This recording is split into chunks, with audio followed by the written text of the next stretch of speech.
কোনো রকম ঝামেলা ছাড়াই রেডি করা যায়। আপনারাও যদি চান বাড়িতে বানিয়ে একবার দেখতে পারেন। ছোট বড় যে কেউ খুবই পছন্দ করবে। আর বানানো কতটা সহজ নিজেরাই দেখে নিন।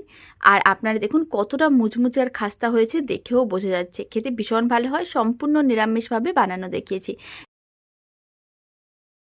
এই প্যাটিসগুলো বানানোর জন্য প্রথমে একটা বড় সাইজের মিক্সিং বোল নিতে হবে। তার মধ্যে দিতে হবে মেজারিং কাপের 2 কাপ ময়দা। এখানে আপনারা ময়দার পরিমাণটা কম বা বেশি করতে পারেন। আর অল্প করে একটু লবণ দিলাম, চা চামচের 4 ভাগের 1 ভাগ লবণ। 2 চামচের মতন সাদা তেল দিয়ে দিতে হবে। 2 কাপ আমি ময়দা দিয়েছিলাম, তাই 2 চামচ সাদা তেল দিয়েছি। খুব ভালো করে ময়দায় ময়াম দিতে হবে। যত ভালো করে ময়দায় ময়াম দেওয়া হবে ঠিক ততটাই মুচমুচে আর খাস্তা হবে, খেতে ততটাই ভালো লাগবে। খুব ভালো করে মিশিয়ে নিয়েছি। আপনারা দেখুন 2 থেকে 3 মিনিট এইভাবেই কিন্তু আমি ময়দায় ময়াম দিয়েছিলাম। এবার একটু চেক করে দেখে নেব। তার জন্য কিছুটা ময়দার মিশ্রণ এইভাবে হাতের মুঠোর মধ্যে নিয়ে দেখতে হবে। আপনারা দেখুন ময়দাটা ঠিক এরকমই একটা গোল বলের মতন হয়ে যাচ্ছে, তার মানে বুঝে নিতে হবে খুব ভালো করে ময়াম দেওয়া হয়ে গেছে।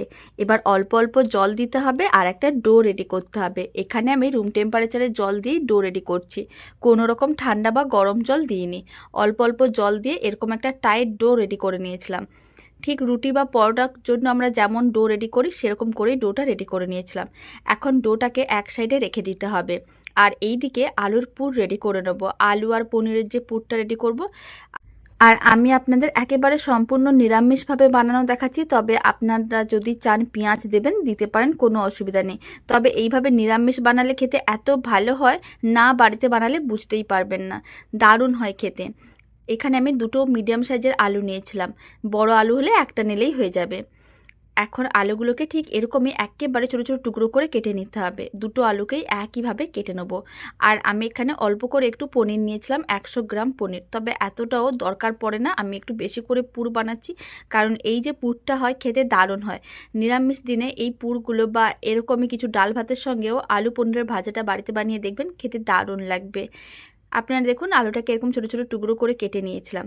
আর যে একটা আলু আছে সেই আলুটাকে একইভাবে একেবারে ছোটো ছোটো টুকরো করে কেটে নিতে হবে। তারপর খুব ভালো করে জল দিয়ে 2-3 বার ধুয়ে নিয়েছিলাম। এখন কেটে রাখা আলুর টুকরোগুলো এক সাইডে করে দিলাম। এবার পনিরটাও কেটে নেব। আর এখানে আমি 100 গ্রামের মতন পনির নিয়েছিলাম। প্রথমে এইভাবে স্লাইস করে কেটে নিতে হবে। স্লাইস অংশগুলোকে একটু লম্বা করে তারপর ছোটো ছোটো টুকরো টুকরো করে কেটে নিতে হবে। এইভাবে আলু ও পনিরের পুরটা রেডি করলে খেতে দারুণ লাগে। পনিরও একইভাবে ছোটো ছোটো টুকরো করে কেটে নিয়েছিলাম। এখন পনিরের টুকরোগুলো এক সাইডে রেখে দিচ্ছি। আর একটা কড়াইকে গ্যাসের ওভেনের উপরে বসিয়ে দিয়েছি। কড়াইয়ের মধ্যে অল্প করে একটু সাদা তেল দিয়ে দিলাম। তেল খুব ভালো করে গরম করতে হবে। যখন তেল গরম হয়ে যাবে অল্প করে লবণ দিতে হবে, স্বাদ অনুযায়ী লবণ। আমি এখানে ছোটো চামচের 1/2 চামচের মতন লবণ দিয়েছি। অল্প করে একটু হলুদ গুঁড়ো দিয়ে দিলাম। আর দিয়ে দিলাম অল্প করে একটু লঙ্কার গুঁড়ো। এতে কালারটাও ভালো আসবে আর ঝালও হয়ে যাবে। সমস্ত কিছু খুব ভালো করে একসঙ্গে মিশিয়ে নিতে হবে। প্রথমে আমি মশলাগুলো দিয়ে দিলাম আর অল্প করে একটু গরম মশলার গুঁড়োও দিয়ে দিলাম।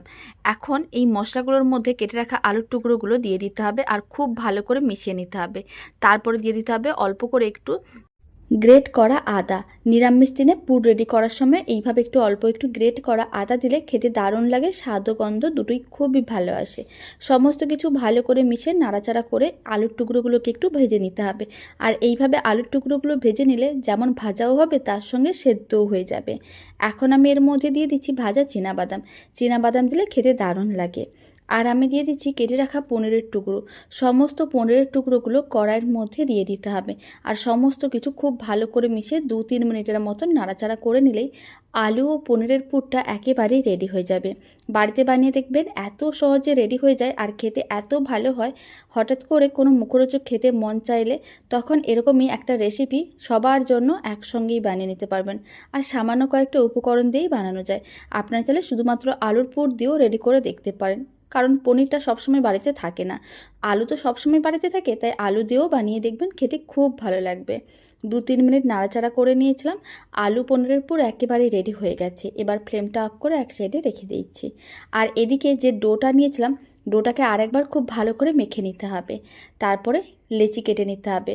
রুটি বা পরোটা করার জন্য যেরকমই সাইজের লেচিগুলো কাটি ঠিক সেরকম করেই লেচিগুলো কেটে নিতে হবে। সমস্ত লেচিগুলো কেটে নিতে হবে। আর একটা লেচি নিতে হবে, এরকমই প্রথমে হাতের মুঠোর মধ্যে নিয়ে গোল বলের মতন করে বানিয়ে প্রেস করে চ্যাপটা করে নিতে হবে। আর একইভাবে সমস্ত লেচিগুলো রেডি করে নিতে হবে, এতে বেলতে অনেক সুবিধা হবে। যখন সমস্ত লেচিগুলো রেডি করা হয়ে যাবে, কিচেন স্ল্যাবের ওপরে সামান্য করে ময়দা ছড়িয়ে দিতে হবে। আপনারা চাইলে কর্নফ্লাওয়ারও ছড়াতে পারেন। অল্প করে একটু ময়দা ছড়িয়ে তারপরে একটা লেচি নিয়ে খুব ভালো করে কোট করে নিতে হবে। আর আলতো হাতে এইভাবে একটু বেলে নিতে হবে, একটু পাতলা করেই বেলতে হবে, তাহলে প্যাটিসগুলো খুব সুন্দরভাবে লেয়ারগুলো রেডি হবে আর খেতেও ভালো লাগবে। তার জন্য একটু পাতলা করে বেলে নেওয়ার চেষ্টা করবেন। যতটা সম্ভব পাতলা করে বেলা যায় ঠিক ততটা পাতলা করেই বেলতে হবে।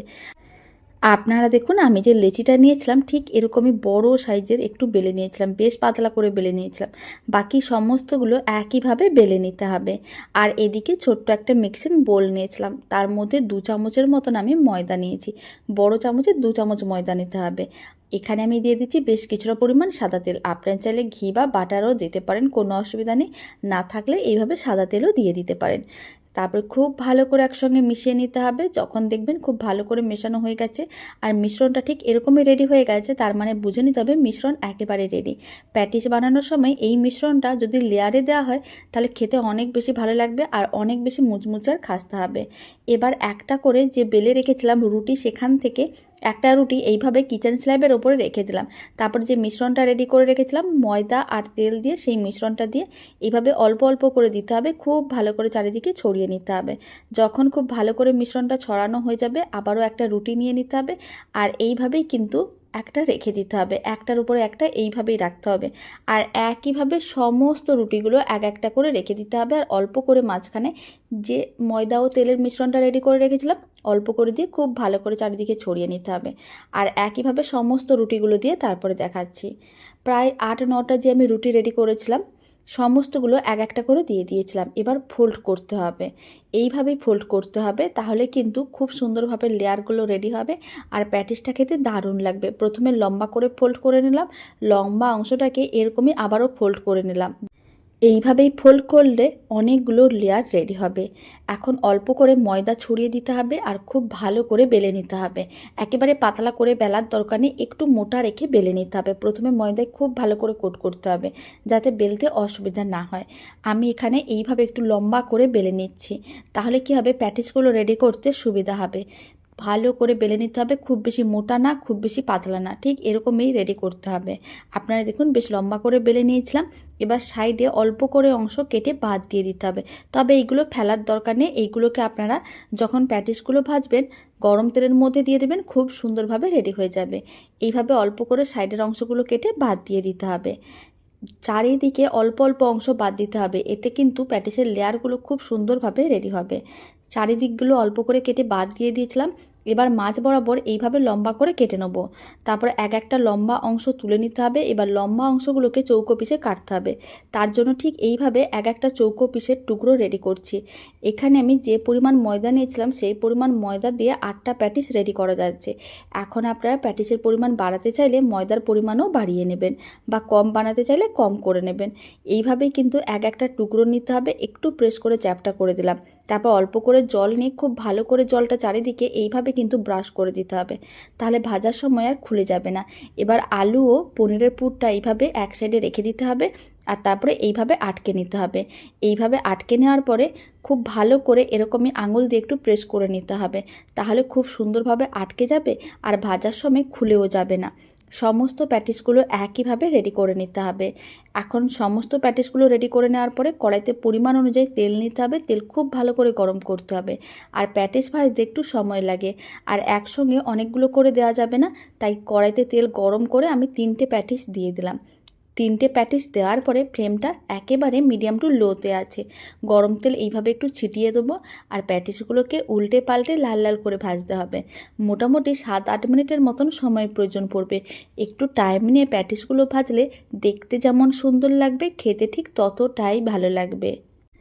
এবার আমি আপনাদের 7-8 মিনিট পরে দেখাচ্ছি। আপনারা দেখুন প্যাটিসগুলোকে উল্টে পাল্টে বেশ লাল লাল করে ভেজে নিয়েছিলাম। এবার তুলে একটা প্লেটের মধ্যে বা যে কোনো একটা বোলের মধ্যে রেখে ঠান্ডা করে নিতে পারেন।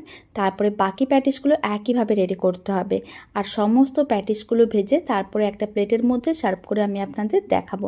আপনারা দেখুন কথা বলতে বলতে অন্য প্যাটিসগুলোকেও গরম তেলের মধ্যে দিয়ে দিয়েছিলাম।